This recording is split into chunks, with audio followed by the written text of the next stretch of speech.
बहुत समय पहले एक गांव में एक बूढ़ा किसान रहता था, जिसका नाम लोग भोला राम कहते थे। वो गरीब था, लेकिन इतना बुद्धिमान कि पूरे इलाके के लोग उसके दिमाग की मिसाल देते थे। उसकी पत्नी सोना एक शांत, दयालु और समझदार स्त्री थी। दोनों एक पुराने मिट्टी के घर में रहते थे। खेती किसानी से जैसे तैसे गुजर बसर होती थी, पर दोनों हमेशा सुखी रहते थे। उसी गांव से थोड़ी ही दूरी पर व्यापारियों का एक बड़ा समूह रहता था। ये 12 व्यापारी थे, हर एक बेहद लालची। वे गांव-गांव घूमकर व्यापार करते, पर अक्सर गरीबों को ठगने की कोशिश करते थे। साल भर में एक बार ये व्यापारी मिलकर एक बड़ी रकम इकट्ठी करते, ताकि किसी ज्यादा ही भोले व्यक्ति को ढूंढकर उसकी जेब काट सकें। एक दिन इन व्यापारियों ने सुना कि भोला राम के खेत के नीचे कहीं गड़ा हुआ खजाना है। किसी ने अफवाह उड़ा दी थी कि खेत जोतते समय उसे सोने का एक सिक्का मिला था। गांव वालों को तो बात में रस था ही, पर व्यापारियों के कान तो खड़े ही हो गए। 12 ने आपस में बैठकर सोचा, ये बूढ़ा किसान गरीब तो लगता है, पर शायद जमीन के नीचे खजाना छुपाकर बैठा है। उसे किसी तरह फंसाना होगा। सभी सहमत हुए कि अगली सुबह वे किसान से मिलने उसके घर जाएंगे। उधर उसी रात भोला राम को एक अजीब सपना आया। सपने में 12 ताकतवर सांड उसके खेत में घुसते हैं, मिट्टी उखाड़ते हैं और भीतर छिपी चीज तलाशते हैं। भोला राम सपने से जागा और तुरंत समझ गया, लगता है कल कोई बड़ी मुसीबत आने वाली है। उसने सोना से कहा, अरे सुनो, कल मेहमान आएंगे और वे समझेंगे कि हम दोनों बहुत अमीर हैं। तुम सुबह से ही खाना पकाना शुरू कर देना।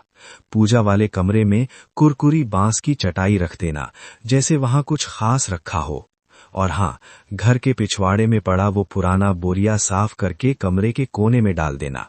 सोना बोली, क्यों भाई, अब कौन से मेहमान आ रहे हैं? भोला राम मुस्कुरा दिया, बस जितना कह रहा हूं उतना कर दो, बाकी मुझे संभालने दो। पहला दिन, जादुई गंधर्व दूध का धोखा।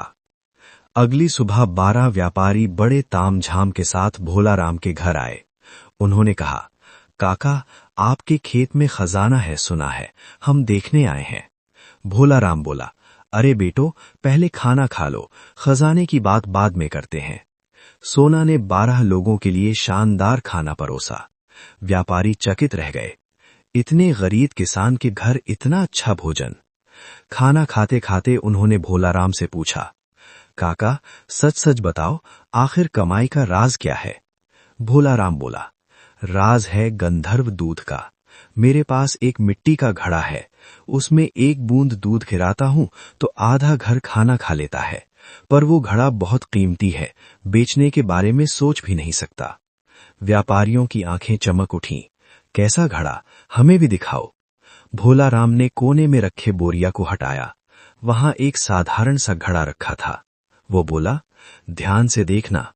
उसने घड़े में एक बूंद दूध गिराया। चूंकि उसने पहले से ही घड़े के नीचे लकड़ी की परतों में पका हुआ चावल छुपा रखा था, इसलिए देखते ही देखते घड़ा हल्का सा ऊपर उठा और भीतर से गर्म गर्म भाप निकलने लगी। व्यापारी दंग रह गए। वे चिल्लाए, हम ये घड़ा खरीदेंगे, चाहे कितनी कीमत ले लो। भोला राम बोला, नहीं बेटो, इसे नहीं दे सकता। पर जब व्यापारी जिद पर उतर आए तो उसने बहुत अनिच्छा दिखाते हुए कहा, ठीक है, पर इसे बरतना बड़े ध्यान से। घड़ा बहुत संवेदनशील है, ज्यादा छेड़छाड़ की तो फट जाएगा। व्यापारियों ने भारी रकम दी और घड़ा ले गए। लेकिन जब उन्होंने घड़े में दूध डाला तो कुछ न हुआ। जब पानी डाला, कुछ न हुआ। जब तेल डाला, कुछ न हुआ। गुस्से में सबसे बड़े व्यापारी ने घड़े को लात मार दी। घड़ा टूट गया। सब चिल्लाए, हम ठगे गए, काका को सबक सिखाना होगा। दूसरा दिन, दर्द मिटाने वाली जड़ी बूटी। अगले दिन व्यापारी फिर भोला राम के घर आए। आज तुम हमें सच सच बताओ, वरना अच्छा नहीं होगा। भोला राम जानता था वे आएंगे, इसलिए पहले से तैयार था। उसने सोना से कहा था, आंगन में लाल लाल मिर्च को पीसकर 2 घड़े भर देना और एक को ऐसे ढक देना जैसे उसमें औषधि हो। व्यापारी बोले, तुमने हमें झूठा घड़ा बेचा। भोला राम बोला, अरे बेटे, सही ढंग से इस्तेमाल करते तो फायदा होता। लो, अब मैं तुम्हें असली औषधि देता हूँ। इससे हर दर्द दूर हो जाता है, पर संभाल कर लगाना, बहुत तीखी औषधि है। उसने मिर्च के लेप को औषधि बता दिया।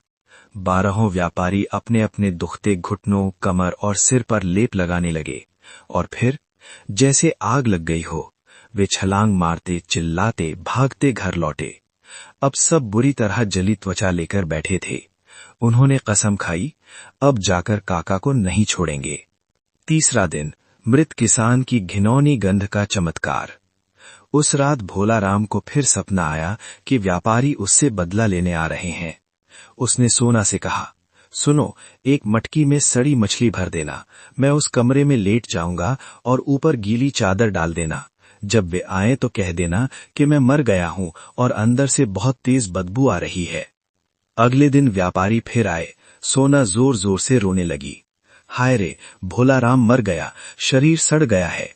व्यापारी बोले, हमें खुद देखना है। सोना बोली, अंदर नहीं जा सकते, बस इस छेद से सूंघ लो।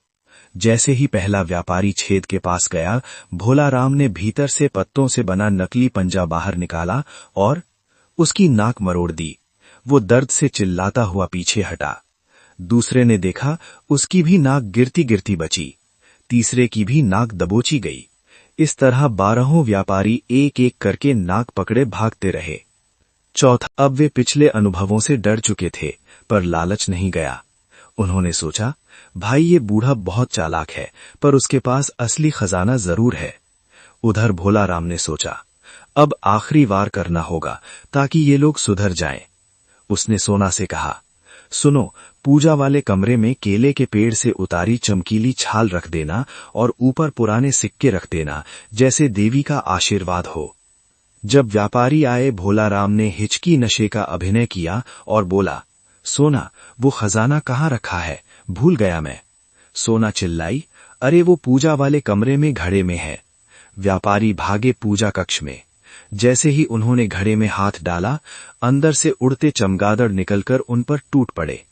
भीतर घड़ा नहीं, बल्कि अंधेरी कोठरी में भोला राम ने पहले से ही चमगादड़ बसा दिए थे। व्यापारी गिरते पड़ते बाहर आए, चीखते, रोते और पूरी सजावट में उलझते हुए। अब 12 व्यापारी की हालत दयनीय थी। किसी का चेहरा सूजा था, किसी की नाक टेढ़ी थी, किसी की पीठ चमगादड़ों के घावों से भरी थी। वे भोला राम के पैरों में गिर पड़े। काका, हमें माफ कर दो, तुम सही थे, लालच ही हमें बर्बाद करता रहा है। भोला राम ने उन्हें पानी पिलाया, मरहम लगाया और कहा, बेटो, मेहनत से कमाया धन ही सच्चा धन होता है। चोरी ठगी से जेब भर सकती है, पर जीवन खाली हो जाता है। 12 ने प्रतिज्ञा ली, आज से हम ईमानदारी से व्यापार करेंगे, किसी गरीब को नहीं ठगेंगे। और सचमुच वे अच्छे व्यापारी बन गए। भोला राम और सोना का जीवन शांतिपूर्वक बीतता रहा। गांव में ये कहानी आज भी सुनाई जाती है। दिमाग से जीता गया युद्ध हाथ पैरों से लड़े युद्ध से बड़ा होता है।